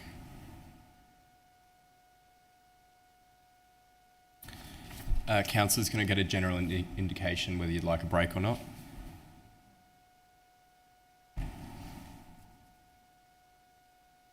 I'd say it's the most split vote of the night. I'll ask councillors to come back in 9 minutes at 9:20. We'll adjourn for a quick break. Back soon.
Welcome back to the council meeting, returning at 9:26, and we're up to 9.14, place naming decision, renaming of the Avenue and Newman Streets Nidri (parentheses) northern sections. Councillors, do I have a motion? Councillor Hodgson. Thanks, Mayor. I move the officer's recommendation. Thank you. And a seconder? Councillor Isa. Councillor Hodgson. Mayor, thanks. This is a report that recommends that Council proceed with the proposal to rename the northern sections of the Avenue Nidri and Newman Street Nidri between Keilor Road and Hotham Road following community engagement. I do note that the community engagement, as is often the case when we need to rename sections of streets, was pretty overwhelmingly negative towards the proposal, but to not proceed with renaming would bring us into non-compliance with Australian standards, and it potentially poses some safety risks because there's issues. The reason that we have, or one of the Australian standards requires that addresses are very clear and safe for emergency service vehicles to locate easily, and that's one of the things that these two sections of street have fallen into non-compliance with, and I think it's really important that we keep the community safe by proceeding with this proposal. Thanks. Thank you. Councillor Isa? No? Would any other councillor like to speak? Councillor Byrne. Thanks, Mayor. I definitely will not be supporting this tonight. I don't believe I supported the time before for it to go out to consultation because I felt I knew how the consultation would come back, and it came back pretty much as thought. One thing I want to highlight was that we didn't have to do this. I think the words were appreciated at being done. And so we've gone and done this potentially to improve things, but I don't know, the way GPSs work pretty well, and you can, I feel like it would be a lot easier just to ensure that Google Maps is well and truly aware of the streets. I still have scars from when we renumbered Clarendon Street in Avondale Heights, and I'll tell you what, the residents who live in Clarendon Street in Avondale Heights that got renumbering, I was speaking to a couple of them, and they still get parcels delivered to the wrong house. It is not a good process. It is not quick. It costs people a lot of money. It didn't have to be done. And the community have said they don't want it. They don't want it. We don't have to do it. I'm really not sure why we keep pushing this. So absolutely will not be supporting this tonight. Thanks. Thank you, Councillor Byrne. Would any other councillor like to speak? We'll foreshadow motion, Mayor. Thank you. Councillor Sypek. Yes, I concur with what Councillor Byrd's sentiments are with this as well. I do also remember renaming Clarendon Street, and there's been a few other instances where we've named other places as well. This requires a lot of disruption for residents. Changing banking details, postal addresses. I know it makes it easy for everyone in the emergency services, but I think even the emergency services are going to get confused by this as well too. So I also too believe that this didn't need to happen, but for some unknown reason it is happening, and I too will not be supporting this. Thank you, Councillor Sypek. Would any other councillor like to speak? If not, I'll ask Councillor Hodgson whether she would like a right of reply. Look, thanks, Mayor. In my opinion, it's not an unknown reason. The report makes it clear the reasons why we're doing this, and we don't set the rules for what is appropriate public naming that keeps public safety paramount at the top of people's minds. So I know it's unpopular. It is always unpopular, and I do feel for the people who have to change their addresses. I've recently moved house and had to change a lot of addresses, and that was by choice. So I do acknowledge that. This is something that's being put on other people, not by choice, but it really is a requirement as per public safety, and the report outlines that. Thanks. Thank you. I'll put that to the vote. All those in favour? That is Councillor Hodgson, Isa, Sharp, Tyson. All those against? Councillor Bedio, Councillor Byrne, Sypek. I declare that carried. We now move on to item 9.15, dates and times of meetings fixed by Council. Councillors, do I have a motion? Councillor Sypek. Happy to move the officer's recommendation. Thank you. And a seconder? Councillor Byrne. Councillor Sypek. Dates and times of council meetings, I think it speaks for itself. Yep. Thank you, Councillor Sypek. That's one for me. Yeah, thank you, Councillor Sypek. Councillor Byrne. Did Councillor Sypek want to elaborate on what that meant? No? Sorry. I just wanted to touch on that in the recommendation, in addition to the governance rules, this authorises the CEO in consultation with the Mayor to amend the 2024 council meeting if there's major internal or external events or if there is insufficient business to be considered. So just noting that. Thanks, Mayor. Thank you, Councillor Byrne. Would any other councillor like to speak? If not, I'll put that to the vote. All those in favour? It's carried unanimously. Item 9.16 is the 2023/24 Q1 Council Expenses Report. Councillors, do I have a motion? Councillor Byrne. Sorry. Move the officer's recommendation. Thank you. And a seconder? Councillor Sypek. Councillor Byrne, would you like to speak to the motion? Thanks, Mayor. I will. So this is just the quarterly declaration of council expenses. We obviously get this every quarter also, and it just tells us what expenses we have accumulated. They total up to just over $8,000 with a mix between supporting the performance of the role and professional development and then some travel expenses as well. Thanks, Mayor. Thank you. Councillor Sypek. Would any other councillor like to speak? If not, I'll put it to the vote. All those in favour? It's carried unanimously. Next on the agenda is item 10, notices of motion. We have 3 on the agenda tonight.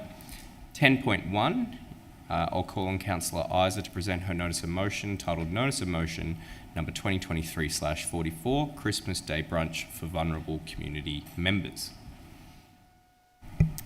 Thanks, Mayor. I'd like to move that Council resolves to hold a Christmas Day brunch in Council chambers to support vulnerable community members. The event will be hosted by the Mayor, organised in partnership with local service providers and funded through donations and in-kind support. Thank you. Is there a seconder? Councillor Hodgson. Councillor Isa, would you like to speak to your notice of motion? Oh, no, I think the motion speaks for itself. If anyone has any questions, they're welcome to ask. Thank you. Councillor Hodgson. Thanks, Mayor. Just to say this is a really wonderful initiative, and I know it's been a few years in the making, so I want to congratulate Councillor Isa for the work that's been put into this, and I'm really happy to be able to express our support for it tonight if it's supported. Thank you. Thank you. Would any other councillor like to speak? If not, I'll put that to the vote. All those in favour? That's carried unanimously. The next notice of motion, councillors, as chair, I won't be moving a motion, so I would ask any councillors whether they would like to move the following notice of motion, titled Notice of Motion number 2023/45, Helping Hands Mission Airport West. Councillor Byrne. All right, I'll call on Councillor Byrne to present the notice of motion. Thanks, Mayor. I would like to move that Council resolves to bring a report at the next Council meeting with recommendations to provide one-off support to Helping Hands Mission Inc. as it moves locations within Airport West. This report should detail both direct and in-kind financial support. Thank you. Is there a seconder? Councillor Hodgson. Councillor Byrne, would you like to speak to the motion? Thank you, Mayor. Helping Hands is a wonderful part of our community and has been supporting residents for many, many years in Airport West. A while ago, they were told that it was time to move on from their current place that they were residing, and so they were lucky enough to secure another location within Airport West, which is incredibly exciting that they were able to find a location. However, they do require some funds, which can be really hard for an organisation like Helping Hands to be able to come up with. There has been some government support to be able to assist, but I believe they are still falling short to be able to continue to provide the services that they currently supply for not only residents of Moonee Valley but beyond. This report that will come back should detail both direct and in-kind financial support. I am very mindful that we have lots of wonderful groups within our municipality. I know that Big Group Hug are also in the same or very similar position, that they have been told they need to vacate from their premises, and I know that the council staff are looking into how we can assist. I'm not thinking that this report is asking to go to do anything that wouldn't be, expected. I'm of a believer that we've got a great grants process in place, we've got a great budget process in place. I'm just hoping that the report can detail what triggers we can pull that are within our realms, that we can to support one of the organisations that help out so many people within our municipality. And hopefully when it comes back, we can then also say to potentially other organisations, hey, here is our suite of options. These are things that are going to be able to help non-for-profits to be able to continue doing what they do and servicing our community. Thanks, Mayor. Thank you, Councillor Byrne. Councillor Hodgson. Thank you. Look, I just wanted to acknowledge that I know a lot of people come to us seeking assistance, and I know that you yourself, Mayor, provide a lot of your time, talking to organisations like Helping Hands and trying to find solutions for them. So to bring this tonight, there's obviously good and clear reasons for it, and I agree with the comments that have been made by Councillor Byrne that the report I think will be really enlightening to how we can help Helping Hands mission, which do such incredible work in our municipality, and other organisations like them if similar situations arise. Thanks. Thank you, Councillor Hodgson. Would any other councillor like to speak? If not, I'll put that to the vote. All those in favour? That's carried unanimously. And I'd just like to also acknowledge the hard work of Helping Hands and thank Councillor Byrne and Councillor Hodgson for moving and seconding my motion. I was out at Helping Hands just last week where Ben Carroll announced much needed funds for the organisation in their move alongside the Victorian Government, and I know that that Helping Hands has raised a significant amount of money from both the community as well as government in their move, so I'm looking forward to the report as well. 10.3, I'll call on Councillor Byrne to present her notice of motion.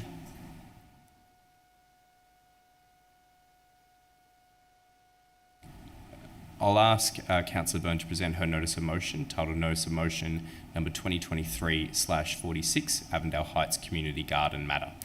Thanks, Mayor. I would like to move that Council resolves to request the Chief Executive Officer to present a report to Council as soon as practicable, but no later than March 2024, outlining Council's current lease arrangements with the Avondale Heights Community Garden and any processes for review and the establishment of a new lease. The report should also indicate how the centre and lease can clarify, that should be how the Council... the report should also indicate how the council and lease can clarify roles and responsibilities, I believe, including but not limited to minor and major capital works, enhance partnership opportunities and continue to provide positive outcomes for the community. I know it is supposed to be centre being the community garden. Is that clear enough?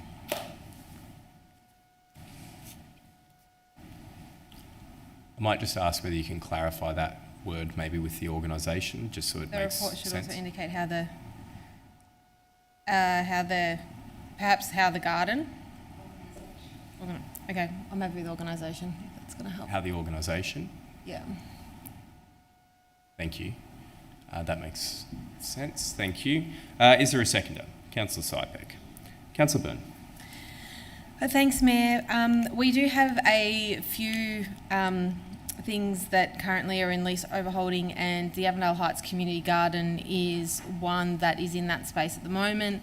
They do a wonderful, wonderful job for our community. However, they are having a little bit of trouble at the moment because they're trying to apply for some grants and they're struggling to apply for grants because they don't have a current lease. I think from what I can gather that we may be close, and if the report comes back and says that everything has been resolved and there is a lease in place, that will be fantastic. But my understanding is hasn't necessarily been the case yet. But hopefully we can just tidy off a few loose ends and make sure that our community garden, which does so much for our municipality, can continue to thrive and thrive by being able to apply for particular grants that they really want to. Thanks, Mayor. Thank you. Councillor Sypek. Yes, thanks, Mr Mayor. I totally agree. They provide a great service to the community. If you ever go down there, they've invested, they've actually done a lot of fundraising, raised a lot of money. They've built a shed down there, they've put in a lot of infrastructure. So they're a little bit sort of shaky when they haven't got a lease. They're a little bit worried that something might happen.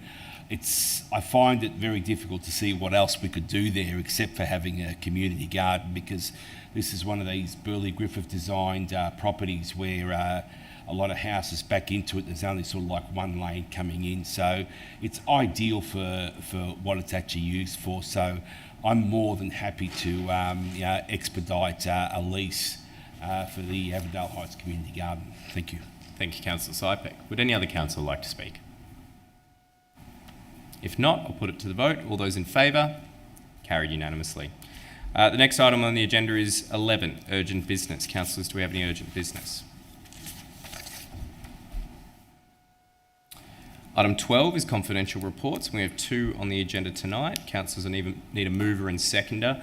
The council resolves to close the meeting to the public pursuant to section 66(2) of the Local Government Act 2020 to discuss the following matters as they're considered confidential under the terms of section 3(1). 12.1 352 to 358 Pascoe Road, Essendon, parentheses lot 1 on TP 389985P, land in PC 162788Y, lot 1 on TP 5316130K, and lot 1 on TP 222955J.